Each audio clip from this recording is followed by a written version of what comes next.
Bom dia, bem-vindos ao curso geral sobre aproveitamentos hidráulicos, que está enquadrado aqui no projeto VET4Hydro. Vamos começar agora com a sessão de modelos de elementos finitos para análise do comportamento de barragens de betão.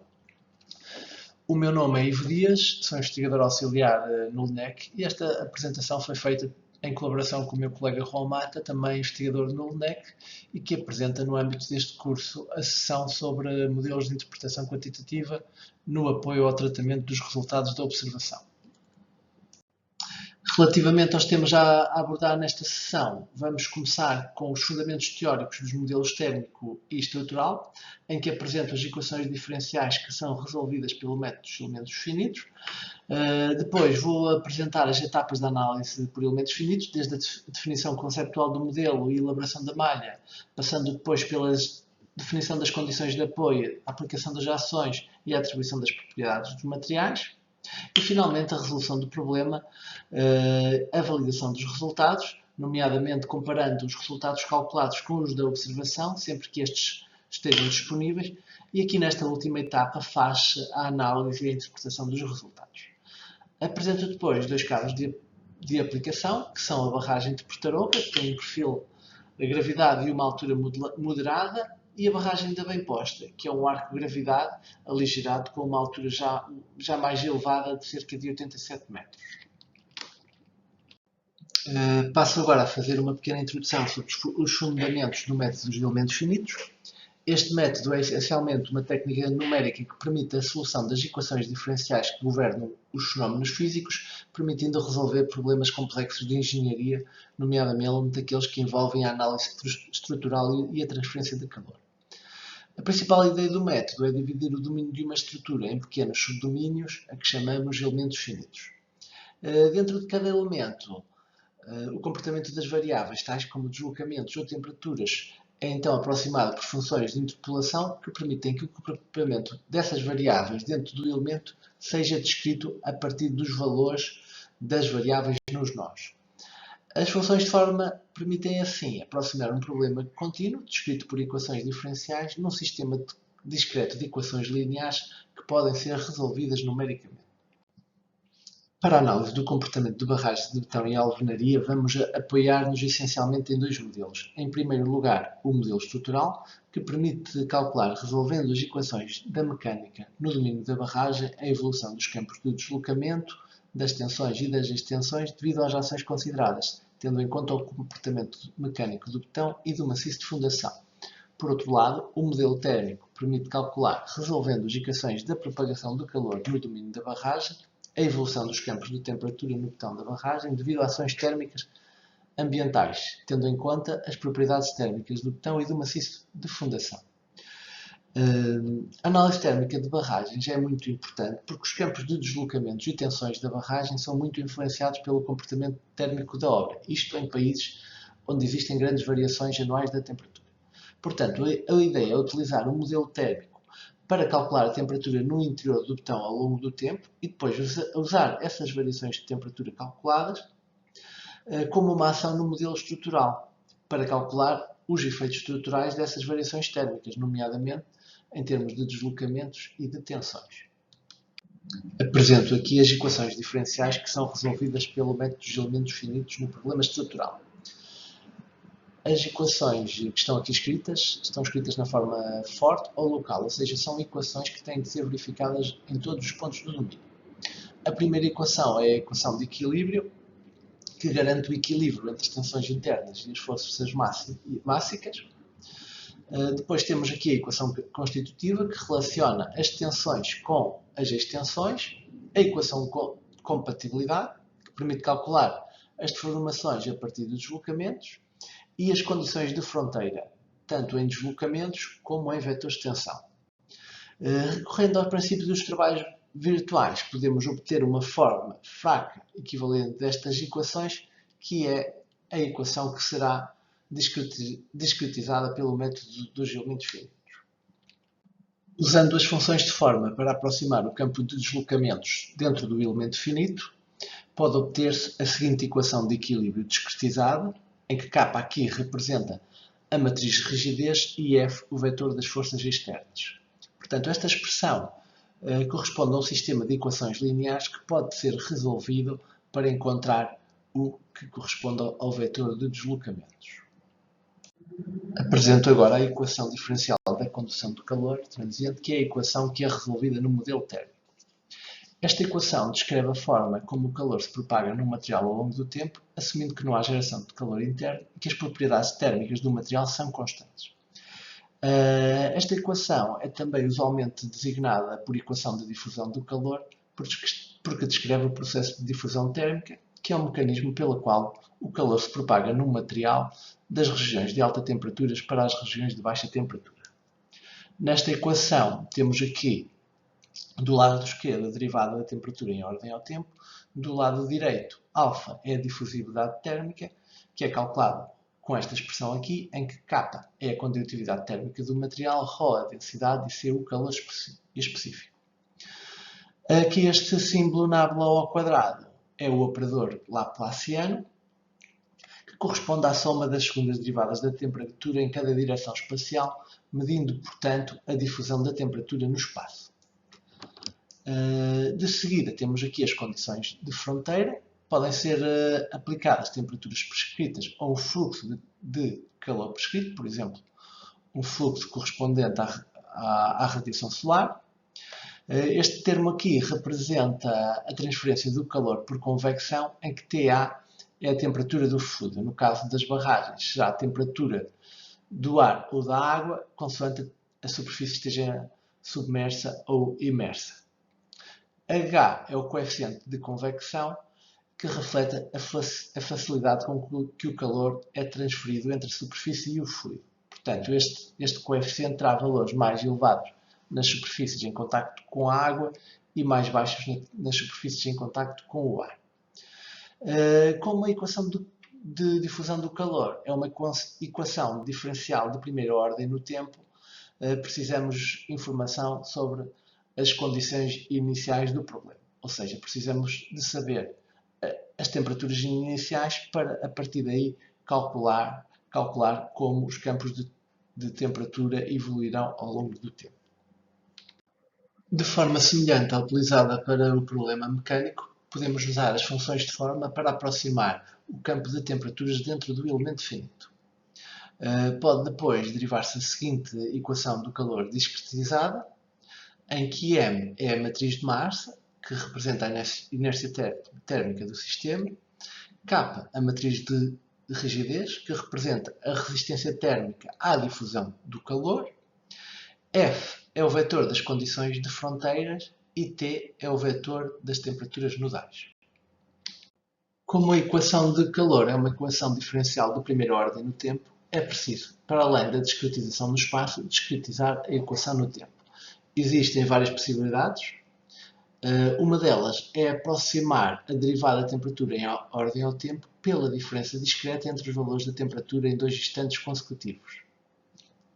Portanto, substituindo esta aproximação na equação de difusão, obtemos esta expressão aqui, que podemos reorganizar em ordem à temperatura no instante n mais 1 para obter esta equação, que pode ser resolvida então a cada passo de tempo para calcular a temperatura ao longo do tempo.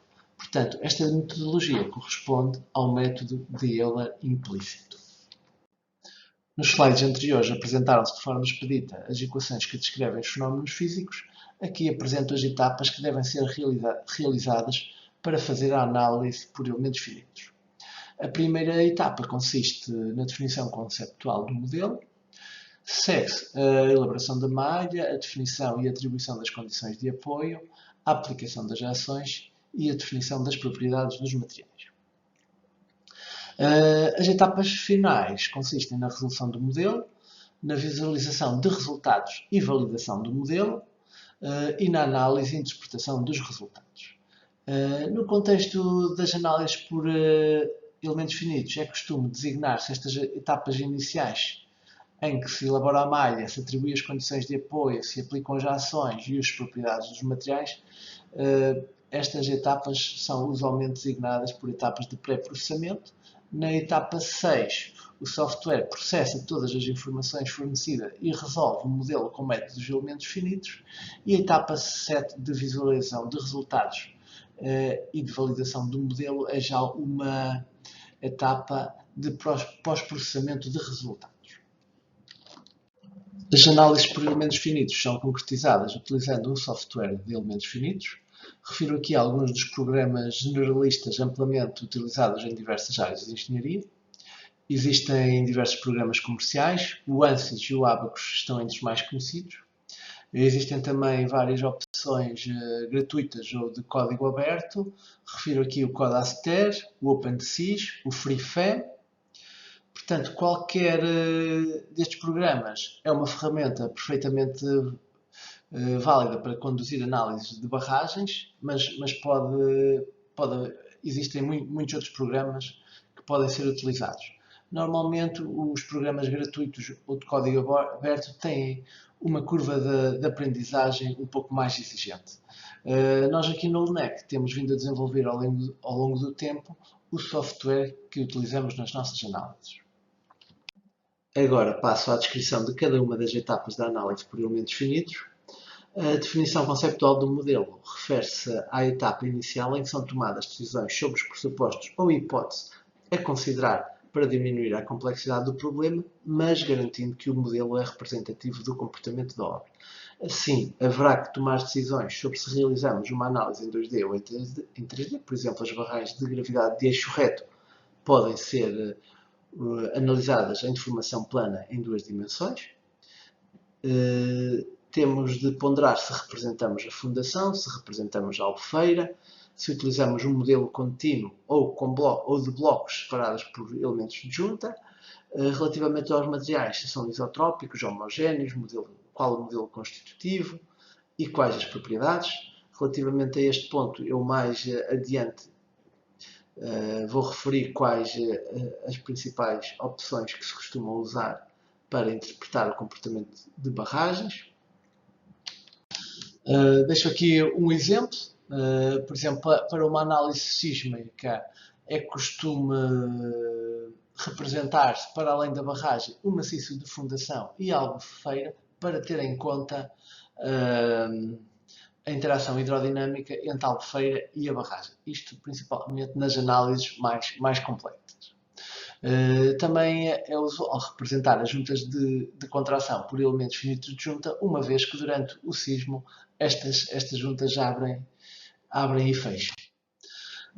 No caso da análise estática, para a interpretação do comportamento da barragem ao longo do tempo, que é o que nos interessa aqui no âmbito desta sessão, é usual representar a estrutura da barragem e o maciço de fundação para ter em conta a deformabilidade da fundação. É também usual usar um modelo contínuo, isto é, sem representar as juntas de contração, uma vez que, ao contrário do problema dinâmico, os deslocamentos de abertura e fecho são, em geral, muito pequenos. No caso de barragens de gravidade de eixo reto, a análise pode ser realizada em 2 dimensões, como vemos aqui, em deformação plana. No caso de barragens abóbada ou arco-gravidade, temos mesmo que fazer uma análise tridimensional. O segundo passo consiste na elaboração da malha de elementos finitos. Para isso, em primeiro lugar, é feita a definição geométrica do modelo, geralmente com base nos desenhos de projeto, embora possa recorrer-se também a informação obtida por laser scanning e fotogrametria. Esta tarefa é, em geral, desenvolvida com o apoio de ferramentas CAD, por exemplo, AutoCAD 3D ou Rhinoceros. Deve referir-se que alguns programas de elementos finitos já entregam estas ferramentas CAD nos softwares. Nesta fase, vamos então decidir que tipo de elementos vamos usar, se tetraedros, prismas, se hexaedros, qual o grau de interpolação, linear ou quadrática, qual o tamanho da malha que deve ser selecionado para ter resultados com a precisão necessária num tempo de cálculo razoável. Nesta fase deve ter-se também a qualidade da malha gerada, nomeadamente devem evitar-se elementos com ângulos muito pequenos. A elaboração da malha pode ser realizada de forma automática ou manual. Preferencialmente deve ser feita de forma automática, pois manualmente pode ser uma tarefa muito morosa. Os programas de elementos finitos comerciais dispõem de ferramentas próprias para gerar automaticamente as malhas, que estão integradas, por exemplo, no ANSYS e no Abaco. Mas podem ser utilizados programas específicos para isso, como por exemplo o GUID ou o GMesh. Para geometrias complexas pode ser necessário algum trabalho manual, principalmente se forem usados elementos hexaédricos. Neste caso, a elaboração das malhas pode também apoiar-se em ferramentas CAD 3D, como o AutoCAD ou o Rhinoceros. Relativamente às condições de apoio, quando o modelo engloba a barragem e o maciço rochoso, que deve ser suficientemente grande relativamente à barragem, consideram-se apoios fixos na superfície limite do maciço. Portanto, todos os nós aqui das superfícies limite devem ser apoiados. Para reduzir a dimensão do modelo, podem ainda considerar-se apoios elásticos na base da barragem, considerando relações força-deslocamento que simulam a deformabilidade do maciço. Deve referir-se, no entanto, que com o aumento das capacidades de cálculo que se têm vindo a verificar nos últimos anos, esta tem sido uma opção cada vez menos usada na prática. As principais ações consideradas no modelo estrutural para interpretar o comportamento de barragens de betão e alvenaria são o peso próprio do betão, que é aplicado no modelo como forças mássicas, a pressão hidrostática nos paramentos da barragem, que é aplicado como forças de superfície, as variações da temperatura do betão, que são calculadas com o modelo térmico e aplicadas no modelo estrutural como deformações impostas, de acordo com esta equação aqui, em que α é o coeficiente de dilatação térmica do betão. Para além dessas ações, podem também existir, embora sejam menos frequentes, expansões devido a reações expansivas de origem interna, que são aplicadas no modelo como deformações impostas. Forças devido ao pré-esforço podem ser aplicadas de forma simplificada como forças nodais ou podem considerar-se elementos barra com uma tensão inicial e também impulsos de sedimentos devidos ao eventual assoreamento da albufeira, que podem ser aplicadas como forças de superfície. Relativamente ao modelo térmico, as ações a considerar em barragens de betão são essencialmente a temperatura do ar e da água e a radiação solar. As temperaturas do ar e da água são geralmente representadas por ondas sinusoidais de período anual ajustadas aos resultados da observação pelo método dos mínimos quadrados. Portanto, nesta equação, Tm é a temperatura média anual, podemos ver aqui. Sa é a semi-amplitude da onda, portanto este valor aqui ou este aqui. E φ é o número de dias até ao valor máximo da curva, que podemos ver aqui.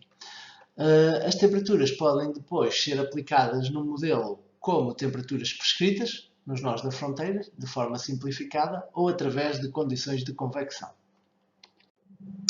Relativamente à radiação solar, esta pode ser aplicada de forma simplificada através de um aumento das temperaturas prescritas na fronteira ou através de um fluxo de calor prescrito que depende do coeficiente de absorção do betão e da radiação incidente. Por sua vez, esta radiação incidente numa superfície com qualquer orientação pode ser calculada a partir da radiação incidente numa superfície horizontal, tendo em conta o ângulo formado pela radiação incidente e o vetor normal à superfície e também o ângulo formado pela linha vertical do local e a linha que conecta ao Sol. Este ângulo depende, portanto, da latitude do local, da hora e do dia do ano. Relativamente ao comportamento mecânico dos materiais, para o maciço de fundação é usual usar um modelo elástico linear, porque o objetivo, em geral, é apenas considerar a deformabilidade do maciço e o seu efeito no comportamento da barragem. Para o caso do betão da barragem, é relevante considerar um modelo viscoelástico para ter em conta a fluência do betão devido às cargas aplicadas. Refere-se que as barragens têm cargas aplicadas elevadas devido à pressão hidrostática durante uma grande parte da sua vida.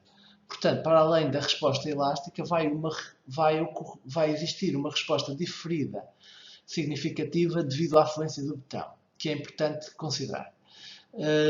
Quando o betão se encontra fortemente fendilhado, é importante usar modelos constitutivos não lineares, nomeadamente modelos de Dano, para se conseguir simular a redistribuição de tensões devido à abertura das fendas.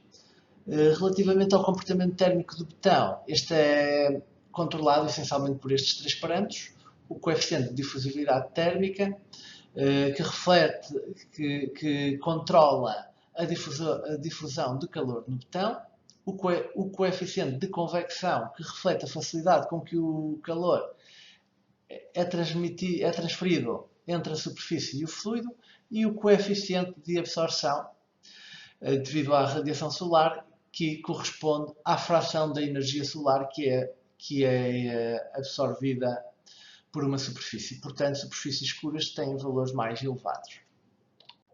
O modelo elástico linear é uma simplificação que assume que o comportamento do material segue uma relação linear entre tensão e extensão.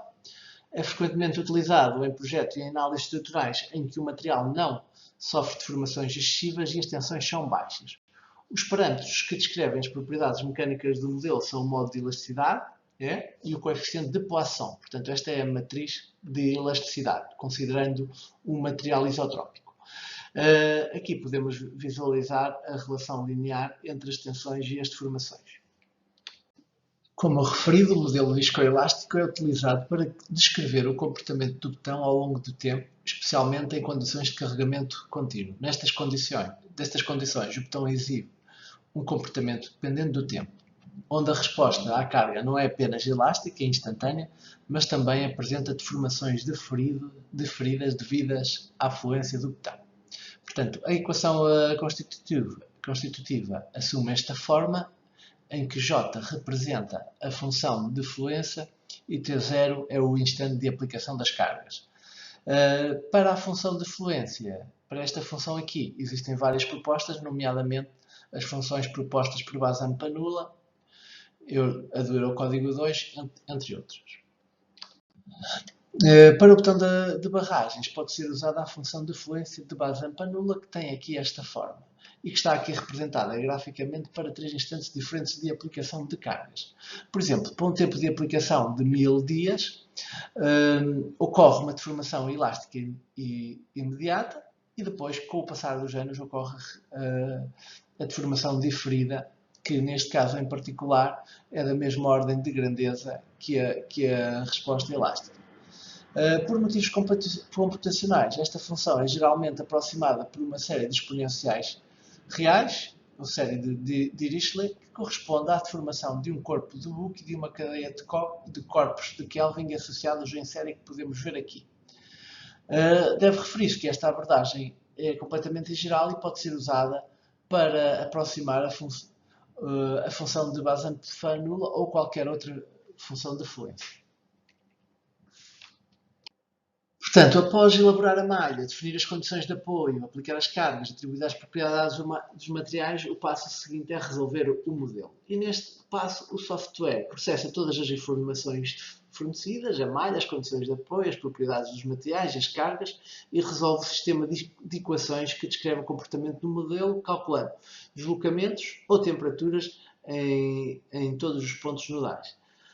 A partir dos deslocamentos nos pontos nodais, o software calcula ainda os valores das tensões e das extensões nos pontos de Gauss. Os resultados da análise são depois apresentados em formato gráfico ou numérico, usando ferramentas de pós-processamento. Um dos passos mais importantes na análise por elementos finitos é validar o modelo, ou seja, verificar se o modelo representa efetivamente o comportamento da obra. Assim, em primeiro lugar, faz-se uma avaliação qualitativa dos resultados calculados. Para isso, devem fazer-se cálculos considerando a aplicação isolada das ações e verificar se os resultados obtidos têm sentido físico. A visualização amplificada deformada pode ser muito útil nesta fase. Numa segunda fase, o modelo deve ser validado comparando qualitativamente os resultados observados através do sistema de observação com os resultados calculados.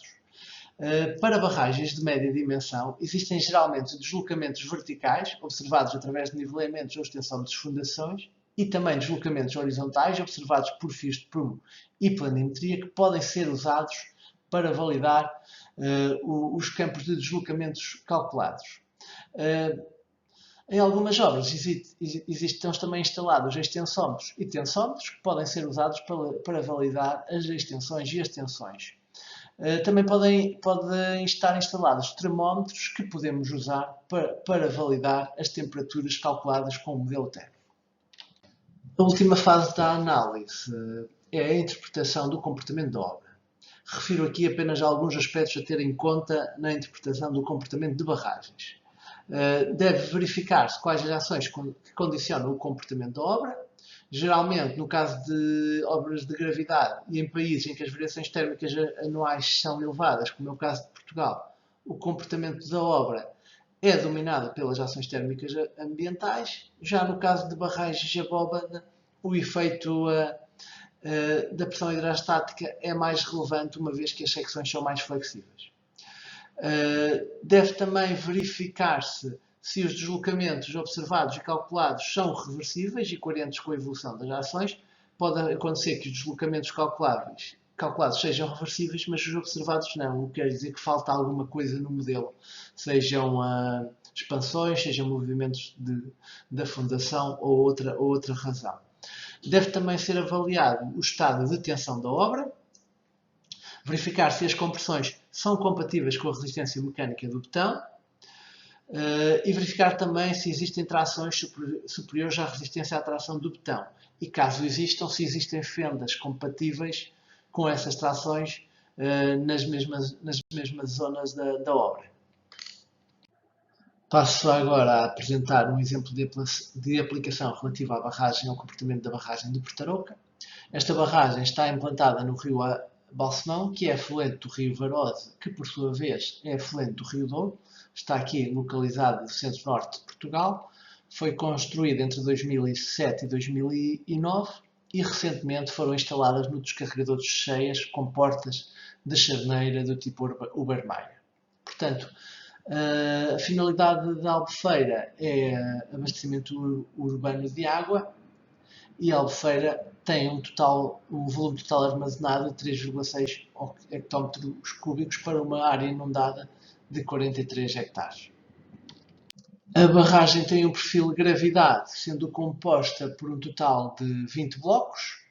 A cota de coramento está a 923,40 metros. O desenvolvimento ao longo do coroamento é de 305 metros. O nível de máxima cheia e o nível de pleno armazenamento estão à mesma cota, 921,5 metros. E a altura máxima acima da fundação é 29,7 metros. Portanto, o descador de superfície é do tipo Cragar, com comportas, com uma capacidade máxima de 194 metros cúbicos por segundo. O sistema de observação instalado permite a observação do nível de água da Albufeira através de uma escala limnimétrica, da temperatura do ar num posto meteorológico, o movimento das juntas em bases tridimensionais, deslocamentos horizontais em fios de prumo, deslocamentos verticais por nivelamentos e extensómetros de fundação, subpressões em piezómetros e caudais drenados e infiltrados em drenos e bicas totalizadoras. Neste gráfico apresenta-se a evolução do nível de água desde o primeiro enchimento até 2016, quando terminou a análise. Portanto, no dia 12 de março de 2009, o nível de água atingiu a cota 914,88 metros, tendo o primeiro enchimento terminado no dia 16 de novembro de 2009. Verifica-se que desde 2009 o nível da Albufeira tem sido relativamente elevado, com alguma redução durante a época estival, funcionando o descarregador cerca de 6 meses por ano. Como a barragem tem um perfil de gravidade, a análise foi realizada considerando o modelo plano de troço central da barragem. Como o nosso programa de cálculo apenas permite análises 3D, o estado de plano de deformação foi conseguido impedindo os deslocamentos normais das duas superfícies verticais. Paralelas ao perfil da barragem, o pilar do descarregador, que podemos ver aqui a um cinza mais suave, foi deixado livre, uma vez que este elemento não tem continuidade ao longo do desenvolvimento da obra.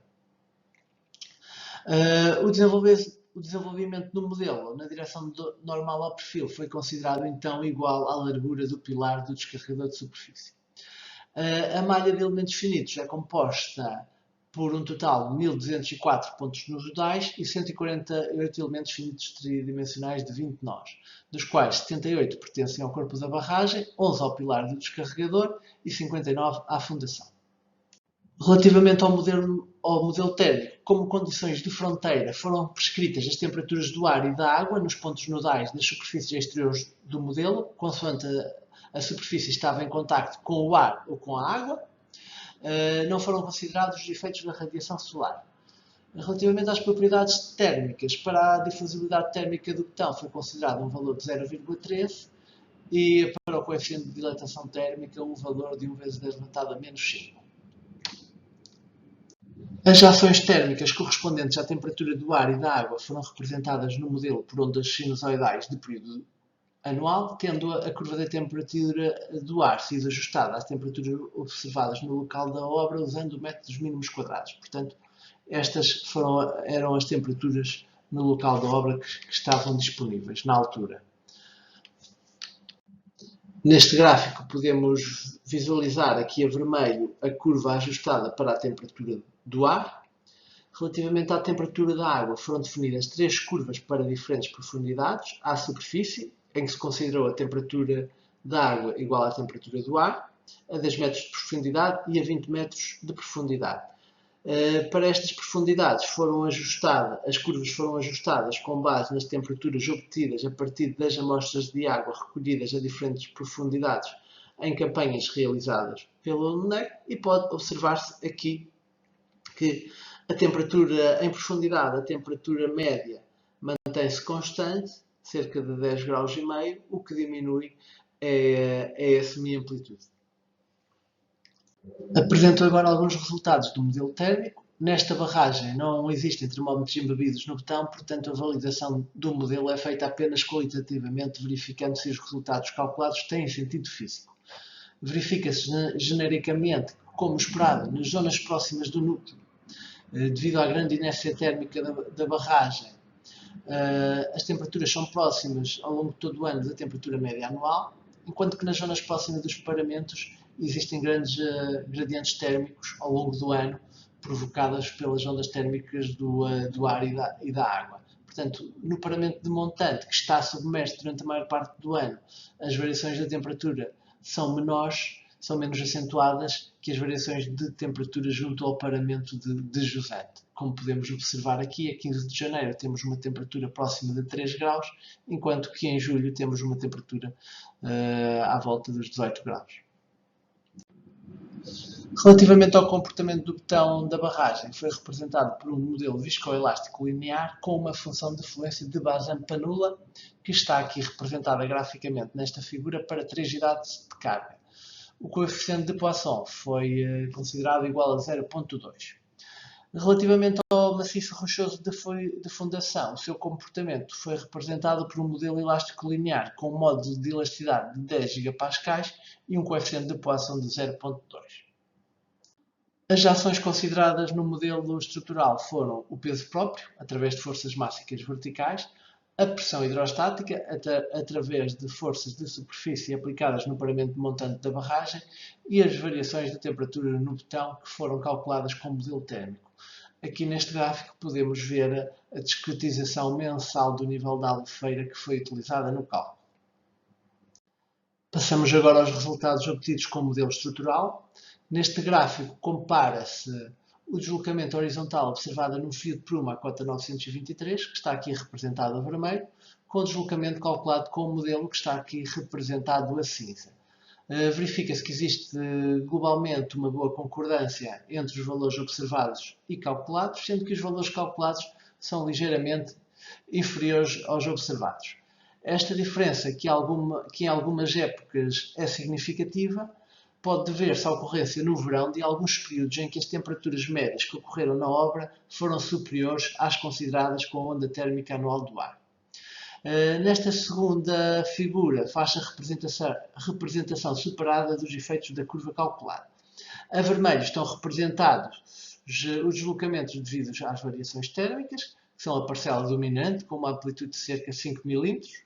A azul, o deslocamento elástico devido à pressão hidrostática com cerca de 1 milímetro para jusante e a ver se está representada a resposta diferida da barragem devido à afluência do betão, que tem menor valor, cerca de 0,4 milímetros, aqui em fevereiro de 2015. Neste slide apresenta-se a avaliação do estado de tensão na obra, considerando o peso próprio do betão, a pressão hidrostática com o nível de água a cota 919 e um aquecimento da barragem inverno-verão. Neste lado, no lado direito, considera-se as mesmas ações do peso próprio, pressão hidrostática, mas um arrefecimento da estrutura entre o verão e o inverno. Para esta combinação de ações, ocorrem tensões de trações no núcleo, que são aproximadamente verticais, com valores de cerca de 1 megapascais. Junto aos paramentos, as tensões de compressão são aproximadamente paralelas aos paramentos, com valores máximos de 3,3 megapascais aqui no pé de jusante da barragem. Ao longo do desenvolvimento da obra, perpendicularmente ao plano do perfil, geram-se tensões de compressões horizontais que têm valores significativos junto aos paramentos. As tensões junto ao paramento de montante são superiores do que as tensões junto ao paramento de jusante, uma vez que este paramento está sujeito, o paramento jusante está sujeito a maiores variações térmicas. As compressões máximas localizam-se junto ao pé de jusante e também junto aqui à superfície dos carregadores, sendo nesta zona as compressões perpendiculares ao plano de perfil com valores de cerca de 4 megapascais. Tendo em conta a assimetria teórica das ondas térmicas do ar e da água e que o efeito das variações térmicas é dominante no comportamento da barragem, o campo de tensões apresentado aqui para esta combinação já é aproximadamente simétrico a este, ou seja, com intensidade semelhante, mas de sinal contrário, tendo-se calculado, portanto, junto aos paramentos, tensões de tração com valores significativos, cerca de 2,5 megapascais junto ao pé de jusante e 1,3 junto ao pé de montante. No núcleo da barragem, as tensões são de compressão aproximadamente verticais, com valores máximos de 1,1 megapascal. Portanto, foi utilizado o modelo em deformação plana, que admite a continuidade da obra ao longo do seu desenvolvimento, e por essa razão geram-se aqui tensões de tração muito significativas que chegam aos 4 megapascais. Contudo, estas tensões não podem ocorrer em obra, uma vez que os blocos, devido à existência das juntas verticais de contração, podem contrair sem restrições, portanto, aliviando aqui estas trações. Passo agora às conclusões relativas a este exemplo de aplicação em que se interpretou o comportamento da barragem de Portarouca desde o primeiro enchimento. Os resultados da observação da barragem, interpretados com apoio de modelos de elementos finitos, permitem afirmar que o comportamento da obra foi globalmente satisfatório, existindo uma boa concordância entre as grandezas observadas e calculadas. O comportamento da obra tem sido condicionado essencialmente pelas ações térmicas ambientais, designadamente no que respeita aos deslocamentos absolutos e relativos da estrutura e aos campos de tensões. As tensões de compressão são de valor relativamente reduzido, tendo os valores máximos generalizados cerca de 4 megapascais na direção longitudinal, ou seja, perpendicular ao plano do perfil e paralelo ao desenvolvimento da obra. Foram calculadas tensões máximas de tração de cerca de 0,9 megapascais no núcleo e de 2,5 megapascais junto ao pé de jusante. Este último valor, embora seja significativo, é menor que a resistência média à tração do betão, que é cerca de 4 megapascais, pelo que o risco de fendilhação é reduzido. Temos agora o segundo exemplo de aplicação, que corresponde à interpretação do comportamento observado da barragem da Bamposta. Esta barragem está localizada no trecho internacional do Rio Douro.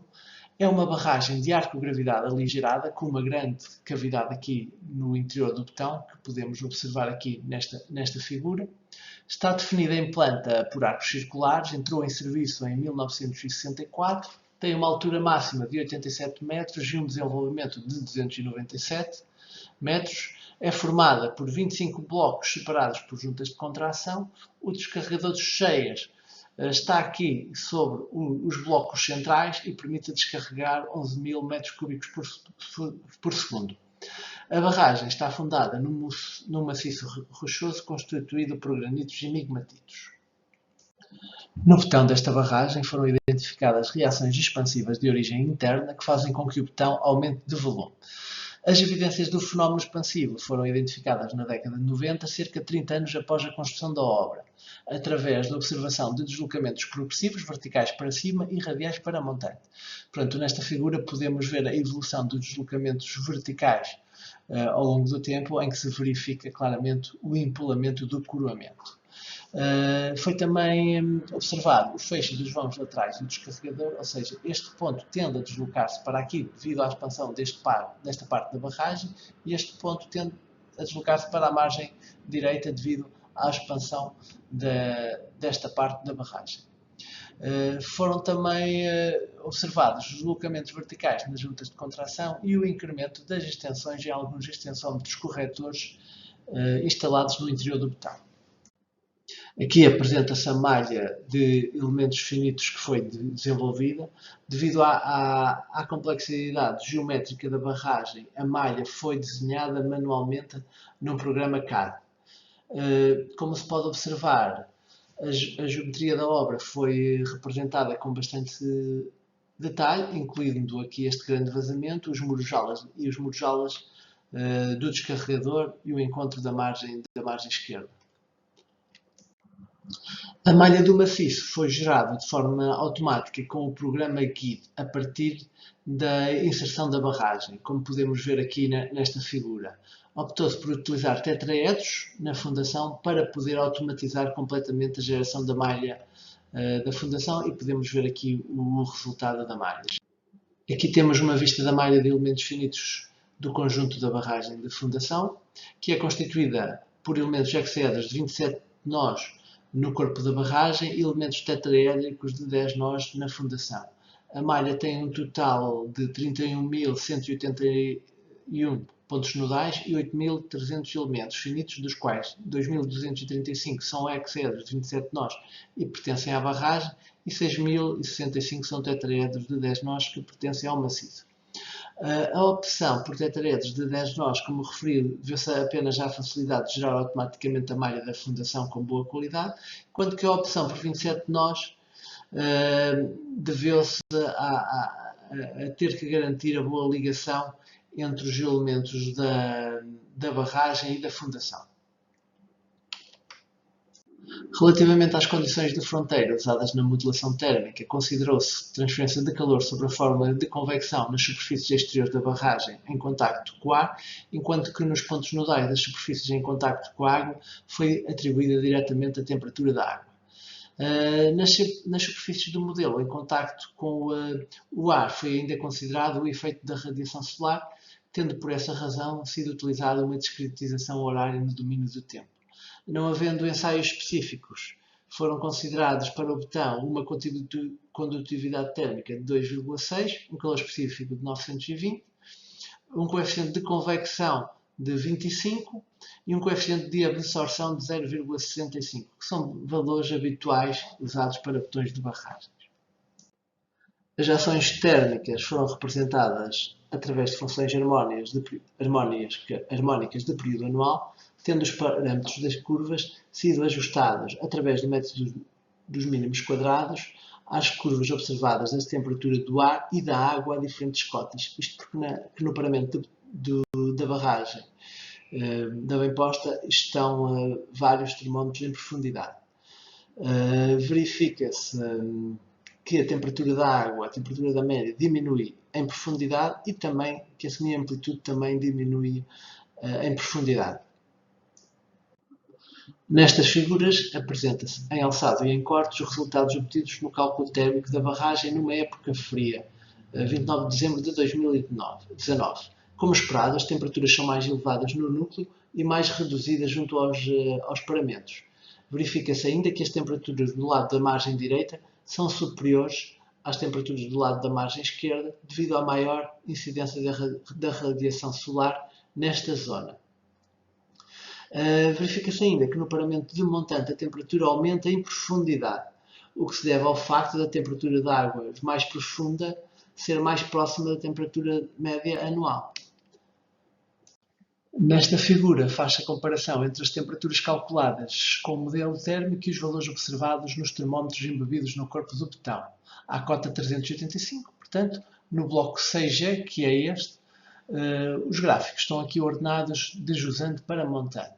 Verifica-se que os valores calculados se ajustam bem aos valores observados, devido à temperatura média da água ser inferior à temperatura média do ar, acrescida da radiação solar. A temperatura média do paramento de jusante é de cerca de 5 graus superior à temperatura média do paramento de montante. Podemos ver isto aqui claramente. A montante, a temperatura média aqui deve andar na ordem dos 15 graus, enquanto que a temperatura média aqui a jusante já é cerca de 20 graus.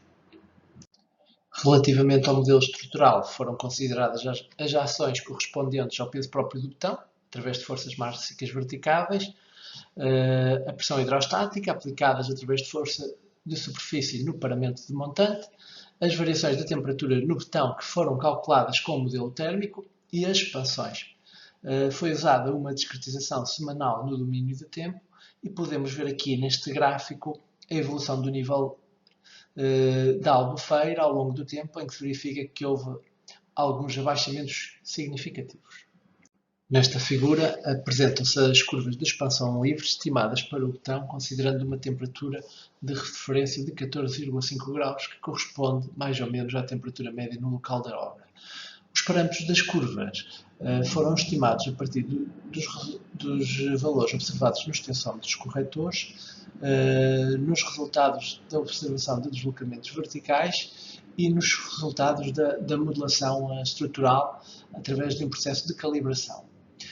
Nos primeiros cálculos que fizemos, começámos por utilizar apenas uma curva de expansão para toda a obra, mas com esta estratégia não foi possível acertar simultaneamente os deslocamentos horizontais e verticais, ou seja, apanhar aqui a flexão da abóbada.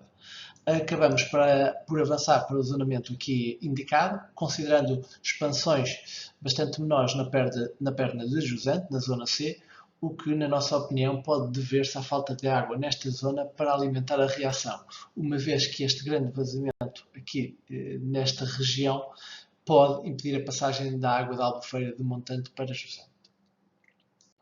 O comportamento estrutural do betão da barragem foi representado por um modelo viscoelástico, considerando uma função de fluência de Bazampa nula e um coeficiente de Poisson de 0,2. A função de fluência de Bazampa nula está aqui representada para 3 unidades de carga e aqui nesta imagem está representada a função de relaxação correspondente, que indica que o betão aparenta ter uma boa capacidade de relaxação de tensões para deformações impostas. O comportamento do maciço rochoso de fundação foi representado por um modelo elástico linear, com um coeficiente de Poisson de 0,2 e um modo de elasticidade de 15 GPa. Passamos agora aos resultados obtidos com o modelo estrutural. Nesta figura apresenta-se a comparação dos deslocamentos radiais até 2020 num ponto correspondente ao fio de prumo instalado aqui no pilar central, à cota 296. No gráfico superior apresenta-se a variação do nível da água e das temperaturas do ar.